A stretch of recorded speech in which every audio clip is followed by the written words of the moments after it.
For Nigeria. Nigeria is a very important country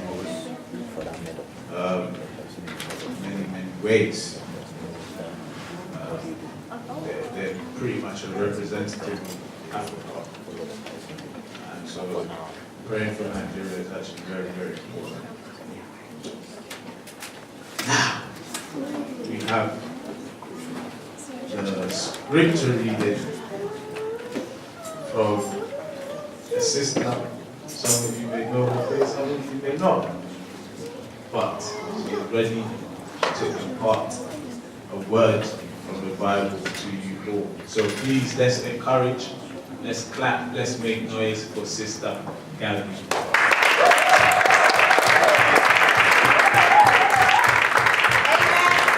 see that she's coming her own unique style. So you have to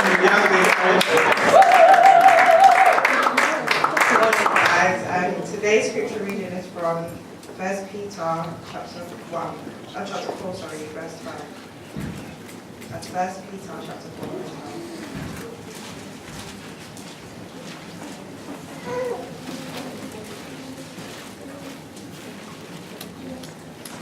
Dear friends, don't be surprised or shocked that you're going through testing that is like walking through fire. Be glad for the chance to suffer as Christ suffered. It will prepare you for even greater happiness when he makes his glorious return. Count as a blessing to suffer for being a Christian. This shows that God's glorious spirit is with you. Amen.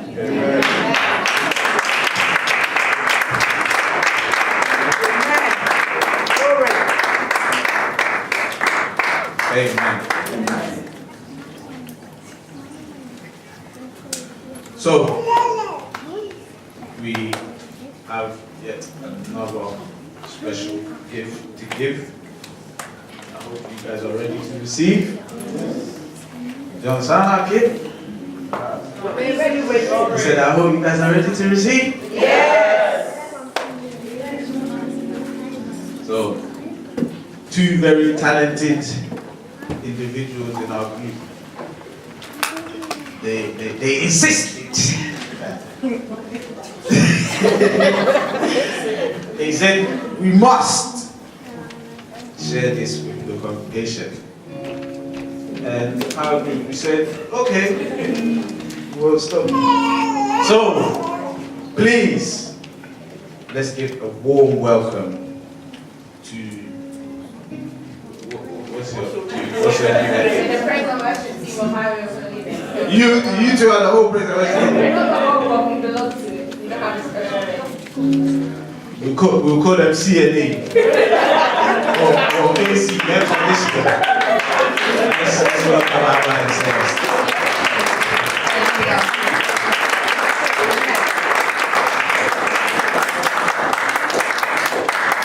Hallelujah. Okay, so based on the theme of trials and tribulation, which is our whole theme for our service, we've just got a song to minister onto you. This one is a bit tricky, so you guys are going to have to bear with us as we go through it. And just listen to the words, because the words link into the theme. So, yeah. Just hope for the best.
Well,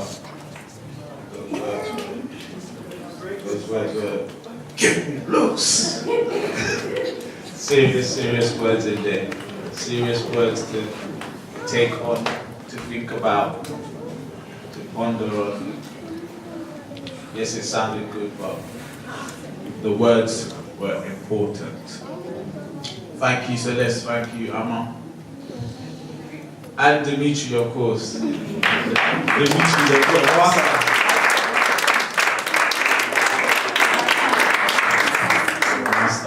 All right.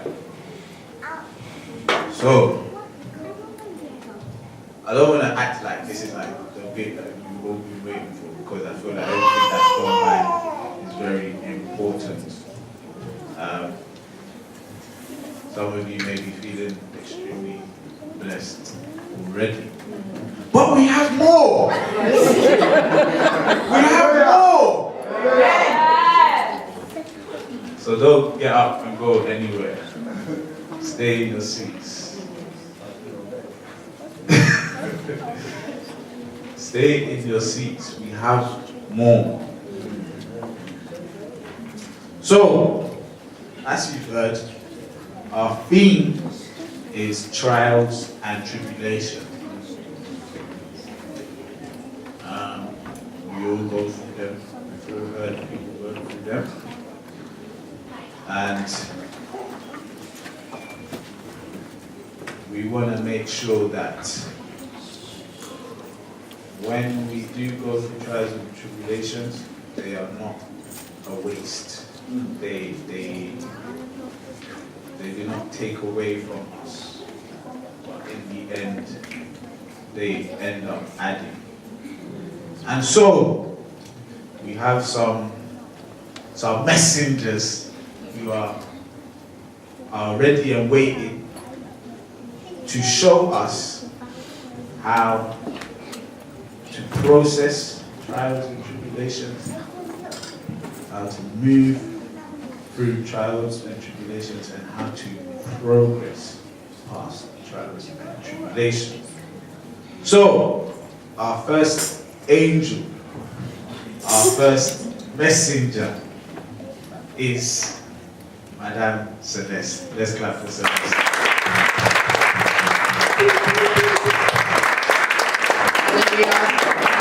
Hallelujah. I have to be honest with you, church. I've had probably the worst morning that somebody could have a trial. But we believe that everything happens for a reason, and we know that the devil tries to put things in place just so that the will of God can't be done, but we're not going to allow it to happen. Amen. We're not going to allow it to happen. Amen. So, based on the theme of trials and tribulation, I will be talking to you about trials. Now, I wasn't actually going to speak at all. I was sort of just going to take a bit of a backseat, chill, and just do what I'm comfortable with, stay and just do praise and worship, and then let Joshua and Dorcas do the preaching or whoever else wanted to do it. But growth and comfort cannot coexist. So my trial was to get over that, look past that, and just be obedient to what I believe the Spirit was leading me to do. I'm just going to tell you quickly about my morning. So I had all my notes written up of everything I wanted to say so that everything could run smoothly, and they all disappeared. Everything is gone. But we're still hoping and believing God to deliver this message how He intends the message to be delivered. Amen? Okay, cool. So, trials and tribulation. My title for the talk that I'm going to give is Growth and Comfort Cannot Coexist. So if we can turn our Bibles to Matthew 25 and let's go from verse 14. Matthew 25 from verse 14. This is the parable of talents in the Bible. Matthew 25, 14. It says, "For the kingdom of heaven is like a man traveling to a far country, who called his own servants and delivered his goods to them. And to one he gave 5 talents, to another 2, and to another 1, to each according his own ability, and immediately he went on to his journey." Now if we look at verse 15, we start to see, how this relates to God and everything that he gives to us. God isn't a God that is unfair. He gives to everybody according to their ability. He's not somebody that will try and, catch you out or try and put you in a position where you're unprepared or unable to do what it is that he's called you to do. And so here we see that he's given one person 5 talents, another 2, and another 1. If we carry on further, so from verse 16.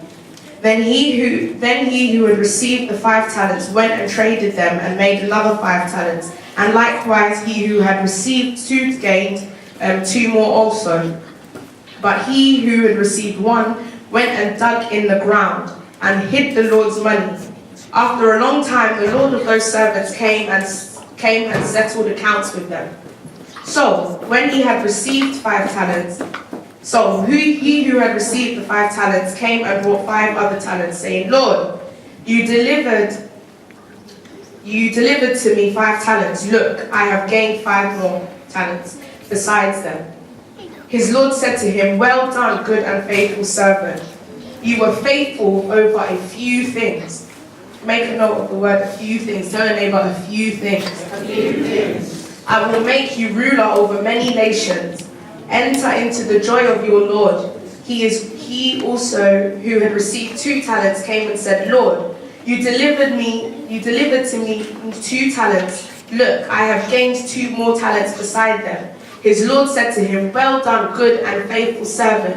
You have been faithful over a few things." Tell your neighbor, "a few things." A few things. "I will make you ruler of many things.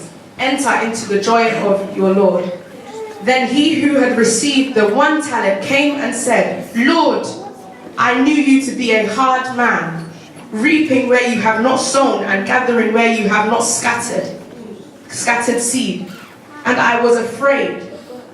Tell your neighbor, "Do not be afraid." Do not be afraid. Tell your neighbor, "Do not be afraid." Do not be afraid. When God gives you a talent, when God gives you something, he's given it to you with a purpose. I feel like God takes offense when he gives you something and you come back and say, "God, I was too scared to do whatever it is that you told me to do with it, so I'm giving it back to you." It's like, it makes him mad. It makes him, angry. It's like, I've given you something. I'm the one that gave it to you. You can't tell me that you couldn't do it because of fear. God doesn't accept fear as a means of not doing what it is that he's called you to do. He doesn't stand he hasn't given us the spirit of fear. So the fact that he hasn't given you the spirit of fear doesn't give you the right to come and tell him because you're scared you haven't done what it is that he's called you to do. Now, when we talk about talents, I'm going to try and be as transparent with this as possible and use my own sort of life experiences, because I can only talk on, what I know. So nobody come and stone me here. So I'm going to say what I have to say. Okay, cool. So one of the talents that God has given me is obviously I feel like he's given me the ability to minister, the ability to worship. I'm aware that this talent comes from God. Okay, cool. So I used to there was a time when I wasn't necessarily only singing gospel music. I would sort of do covers of other songs and sort of put them out there, and then eventually start getting recognition. And then whatever that then leaded to something else, and then it would be, oh, Celeste, like, can you come and just do a little bit of, you know, ums and ahs on my track? Like, I really need you to do some ums and ahs. And I'll be like, no, you know, like, what the gift that God has given me is for him. Like, and I always knew that the talent that God had given me was to be used for him. Now, it started off as Celeste just come and do like a bit of ums and ahs on tracks, and then the ums and ahs turned into Celeste, come and sing this hook for me. And I would always like try and resist and always say like, no, I'm not going to, but please, it's just a couple of words. And then eventually the couple of words turned into Celeste come and sing a chorus for me, and then Celeste like do this and this and this and this and this and this, and then it turns into me now not using the talent that God has given me to do what it is that he's called me to do. Now, in saying that, I'm not saying that doing music is bad. I'm not saying that, like, or saying listening to alternative music or other music is bad. What I'm saying is that for me and the purpose that God has on my life, I've always known that that is not where his glory is going to be shown. That's like me taking my talent and then burying it and coming to say, God, this is what I've used with the talent. Imagine like God comes to ask me, Celeste, what have you done with the talent? And I go and tell him that I used the talent to go and sing. Go and sing hooks and choruses. I'm like, hey, so the talent I gave you, Celeste, this is what you want to do. I don't want to ever be in that position, please. So anyway, cut a long story short, I had to abandon that. I just had to leave it because I started realizing that as the more I was doing other stuff, I was becoming disconnected to what I was really supposed to be. And that disconnect took me into a time when I remember I was in my worship, I was doing my devotion, reading my Bible and doing my worship. And then about 3 years ago, I remember God took away my voice, like he took it away. Took it away, I couldn't sing. And I knew that it was God that took away my voice. But Mom, do you remember when we were going to all those doctors and they were putting all sorts of, if you see the machinery that these people were trying to look for, because my whole course is singing. If I can't sing, then I can't do my exams. If I can't do my exams, I can't get my degree. Do you understand? So everything is connected. And I remember I was so stubborn. This is the time that me and God, we were, I don't know if we were battling. Me and God were battling. It was a constant battle, you know. And this was a time of me just being completely disconnected, disobedient. Everything that was not supposed to be happening was happening. And so I remember seeing all these doctors. These people were trying to massage my neck. I was sitting on beds for periods of time and I was thinking, hey, what is this? I was thinking, God, please, my exams are coming up. And then I realized that when it comes to the talents that God has given you, he's the one that has given it to you. So he's the one that can take it from you. And I learned the hard way, but it's better to learn the hard way than not learning it at all. And so this is one of the lessons of my life that I'm so grateful for. Because I remember during that time, Pastor Roland, I wasn't coming to church, I wasn't doing any of that stuff. And then one particular Sunday, Pastor Roland happened to arrive at my house. Pastor, do you remember? He went home after Sunday, dropped the kids off. Pastor Roland had entered my house. I said, what are we gonna do to get rid of this? What are we gonna do? Because this is all my men, complete wrong men, everything that is not supposed to be in your head was in Celeste's head. So I'm thinking, what can I do to just let this one pass me by? How can I let it quickly just go past? And so he's come and he said to me, Celeste, like, what's going on? I was like, no, Pastor, I'm sick. If you know the party that I was at yesterday, there was no sickness that entered me, but when Pastor came to us, all of a sudden I'm sick. Amma, you're laughing, the party's not going on. Okay, he's come to ask me, Celeste, why weren't you at church? We're missing you, Pastor. Sickness. No sickness enter inside, no sickness. sorry. No, not just the party, just, you know, a little boogie. a little boogie. And so I remember, and then when he done that, I was just thinking, wow, okay, cool. God, you're clearly not gonna let me go. And there's you know that song, he's the one that never leaves, the one behind, or whatever. That's the message that kept coming into my head, and I was so thankful for it. At the time, I wasn't thankful, but I was so thankful for it after, when I started to realize everything that God had done purposely for it to happen like that. Because I remember I just rushed through the questions that he was asking me, rushed through them, wasn't dwelling on them at all. And then he got up and left. But then he came back. Somebody tell your neighbor he came back. God will always come back. Jesus will always come back. So he came back. I was upstairs. And my mom was the one that informed him of the whereabouts. Sold my whole story for 11 pieces of silver, but it's okay. It's fine. No problem. So she's the one that informed him of everything. And I just remember like just being like, oh my days. And then I just realized, okay, cool, Sunday you're gonna be in church.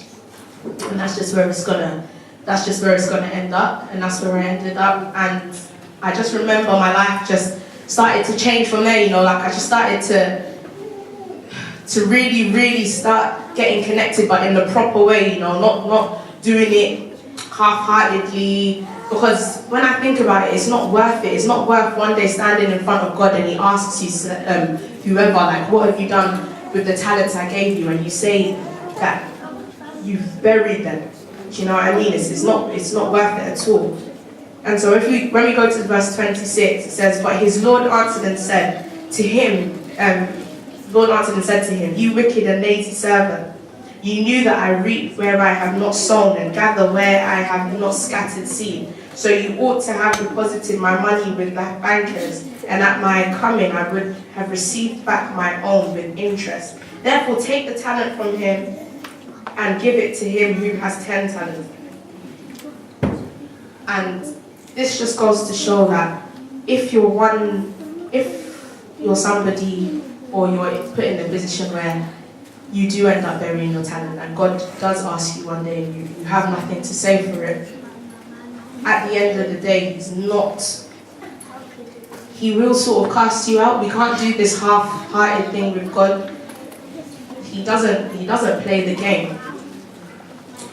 But then, even though that's a story of somebody not using their talents properly, when we go to now Daniel, let's look at the book of Daniel, the story of Meshach, Shadrach, and Abednego. These are somebody that used the talents that God gave them, you know, stepped out in boldness, even through their trials. Through their trials, they were able to stand, you know, they were so bold. And I think the boldness of Shadrach, Meshach, and Abednego is the boldness that as Christians we should always try and reach for. And I just love the way they handled the whole situation. If we go chapter 3, Daniel chapter 3, and let's read from verse 12. So Daniel 3:12. Okay. So it says, there are certain Jews whom you have set over the affairs of the province of Babylon, Shadrach, Meshach, and Abednego. These men, O king, have not paid due regard to you. They do not serve your gods or worship the gold image which you have set up. Then Nebuchadnezzar, in rage and fury, gave the command to bring Shadrach, Meshach, and Abednego before them. So they brought these men before the king. Nebuchadnezzar spoke, saying to them, is it true, Shadrach, Meshach, and Abednego, that you do not serve my gods or worship the gold image which I have set up? Now if you are ready, tell your neighbor, now if you are ready. Now if you are ready. What I've realized is the devil always gives you another chance. He always dangles another opportunity for you to fall back into. He dangles it in front of you as if you know, trying to entice you in, but he always gives you the opportunity to bow. And the question is today, are you willing to abandon your bow? Can you abandon your bow in order to not fail the trial? Are you someone that can abandon the bow and take the step of boldness even in the trials? If we go on from verse 15, it says, now if you are ready at the time, you hear the sound of the horn, flute, harp, lyre, and psaltery, in symphony with all kinds of music, and you fall down and worship the image which I have made good.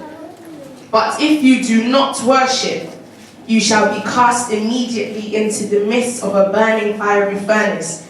And who is the God who will deliver you from my hand? Now, I'm 100% sure King Nebuchadnezzar was not aware of the God that we serve. Amen. But do you know who was aware of the God that they serve? Meshach, Shadrach, and Abednego were aware of the God that they serve.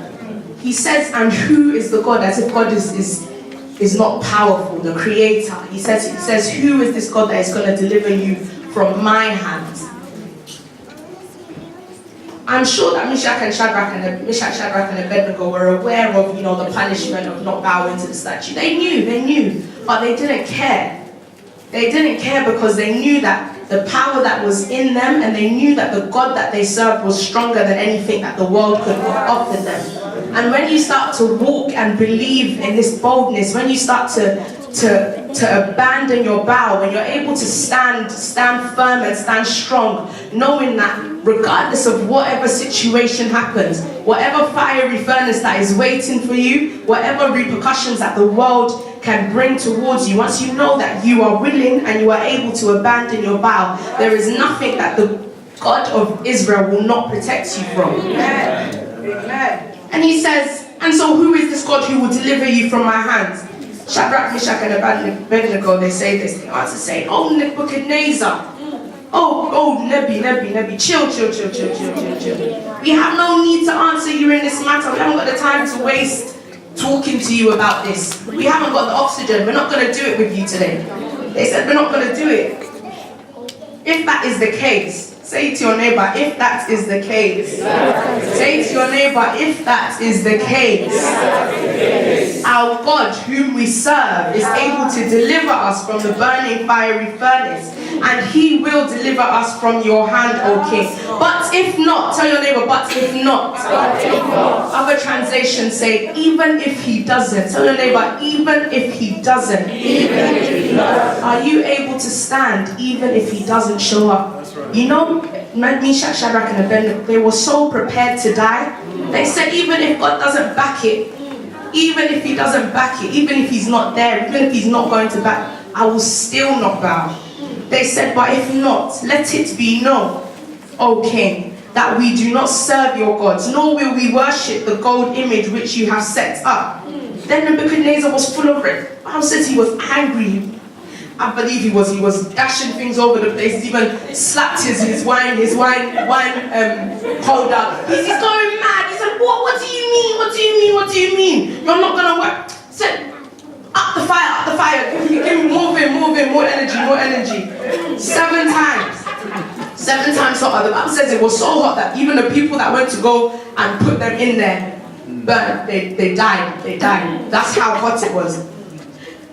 But King Nebuchadnezzar, he was looking. So now they've entered into the fire. He was looking and he said, wait, didn't we put... No, we put 3 men in. Can you count for me how many people are in there? He said, can you count for me? 2, 3, 4 people. But how many people did he put in there? 3. And how many people did he see walking about? 4. When you abandon your bow and you can walk in faith and you can walk in boldness, God will walk through you, walk with you in a fiery furnace. There's no fire that will consume you. There's nothing that the world has to offer that God will allow.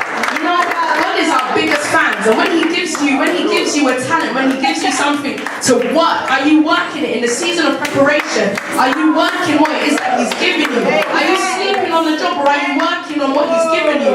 Are you working it to the point where when you do go through the fire, He will stand strong on your behalf and walk with you? Are you the type to be able to abandon your bow and walk in faith and walk in victory, even if He doesn't? Even if He doesn't. And my prayer is that we all get to the point where we can stand in boldness, even if He doesn't. Tell your neighbor, even if He doesn't. I'm just going to finish on. Your life is not your own. The trials that we go through on earth is what will show that what we did for God whilst we were here. And until you start to believe and think and walk in that, there is no trial that won't consume you.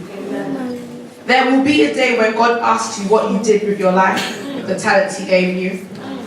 Make sure you know what you're going to say. Don't be somebody that, don't be in a position where I was a couple of years ago and God asked me, Celeste, what did you do? And I was going to sing nonsense music that doesn't need to be sung. Nonsense, baby music. Singing about heartbreak that hasn't even been experienced. Don't be that person that will come and stand there and be reciting nonsense lyrics. You don't need that. There will be a day that God will ask you. There will be a day. In the season of preparation, what are you doing? Are you on the job? Or are you sleeping on the job? I suggest you don't sleep. Amen.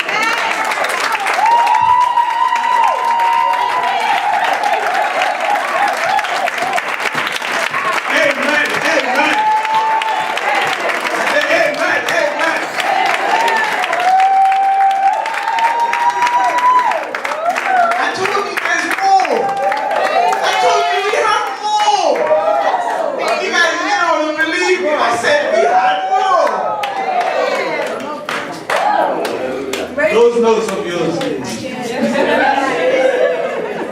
When she came into church, she came up to me, Joshua. I was almost crying. Yeah, her voice was croaky.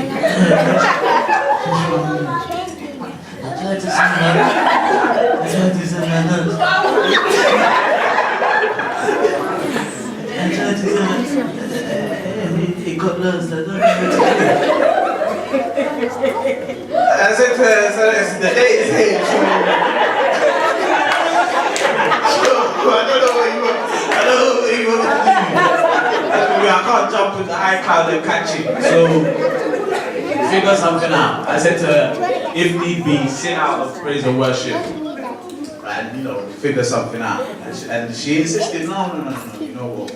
I'll still do the praise and worship. I'll just use what I have in my memory. I said, okay, trust you. Ready to show yourself. So, you do as you please, which she did, and you've seen the results. Fantastic. Amen. Brilliant. I was stuck at the edge of my seat. I didn't know what she was going to go next. I didn't know.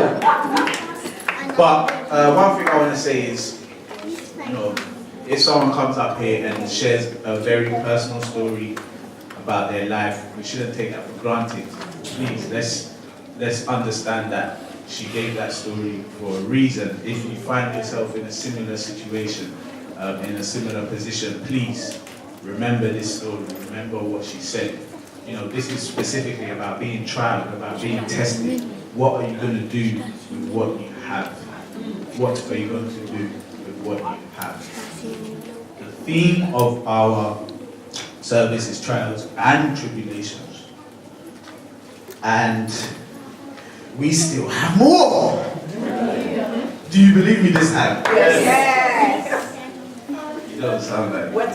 I said we still have more. Yes. Are you ready? Yes.